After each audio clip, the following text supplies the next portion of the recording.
Bonjour, bonsoir mesdames, messieurs et bienvenue dans cette nouvelle vidéo dans laquelle nous avons une nouvelle surprenante et toute récente. En effet, il s'agit des relations entre le Mali et un autre pays d'Europe, l'Angleterre, comme vous voyez là en affiche.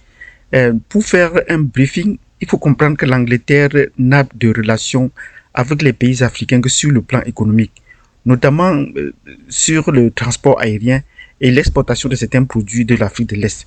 En dehors de cela, l'Angleterre n'a pas, ou le Royaume-Uni n'a pas d'impact sur les politiques africaines, d'autant plus qu'elle a laissé tout cela aux mains de la France. C'est le système politique français qui est appliqué dans toutes les colonies, les anciennes colonies anglaises. Et même quand on parle de Commonwealth, il y a beaucoup d'autres pays européens. Il y a peut-être le Mozambique qui s'est adhéré au Commonwealth, ne faisant pas partie une ancienne colonie portugaise.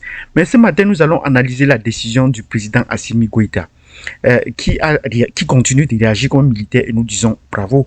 Bravo pour cette décision de suspendre les vols de British Airways sur le territoire malien. Oui, nous lui disons merci et bravo, parce qu'il faut répondre du tic au tac à ces pays européens.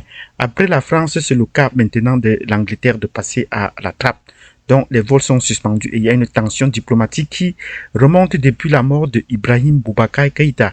Et les tensions diplomatiques étaient liées au fait que la France soutenait effectivement, l'Angleterre soutenait la France dans le conflit avec le Mali et soutenait donc le président Ibrahim Boubacar Keïta.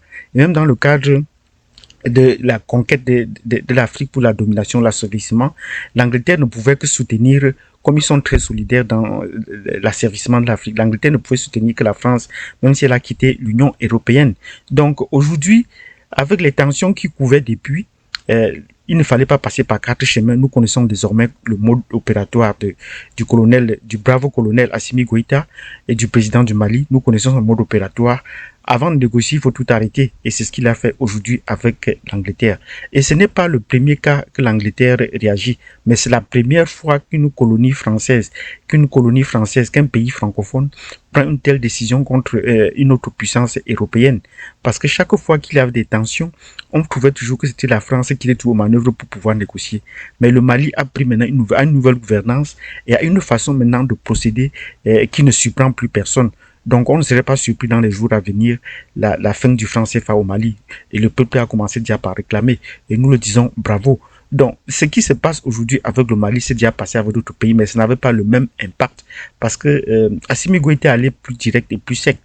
Si c'est passé déjà qu'auparavant avec le Nigeria, qui était sa principale colonie en Afrique qui parle anglais, le Nigeria avec la nouvelle variante de la pandémie que nous vivons, l'Angleterre avait décidé de suspendre le Nigeria, des voyageurs nigériens en destination de Londres, du Nigeria pour Londres, estimant qu'ils étaient transporteurs du nouveau variant. Et cela n'a pas traîné. Le président nigérien a directement réagi et a suspendu toutes les activités de l'Angleterre sur le territoire nigérian. Parce que là, il était question qu'on empêchait aux voyageurs nigérians d'arriver à Londres, mais dans le même temps, on permettait aux voyageurs britanniques d'atterrir au Nigeria. Dans ce cas, le président nigérien a tranché sec. Il a dit, si c'est comme ça, c'est la réciprocité. Vous ne venez pas chez nous et nous n'allons pas chez vous.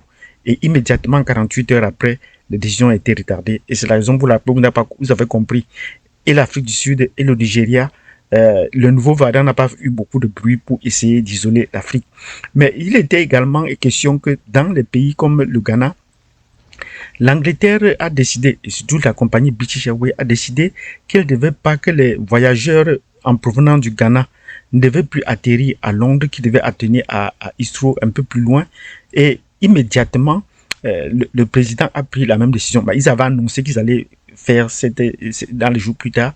Et le président a pris la décision d'immédiatement arrêter et dire que les vols également de Londres à destination du Ghana ne devaient plus atterrir à Accra, mais devaient atterrir à Koumassi. Et immédiatement, les deux parties sont remis et voilà comment ça a été repris.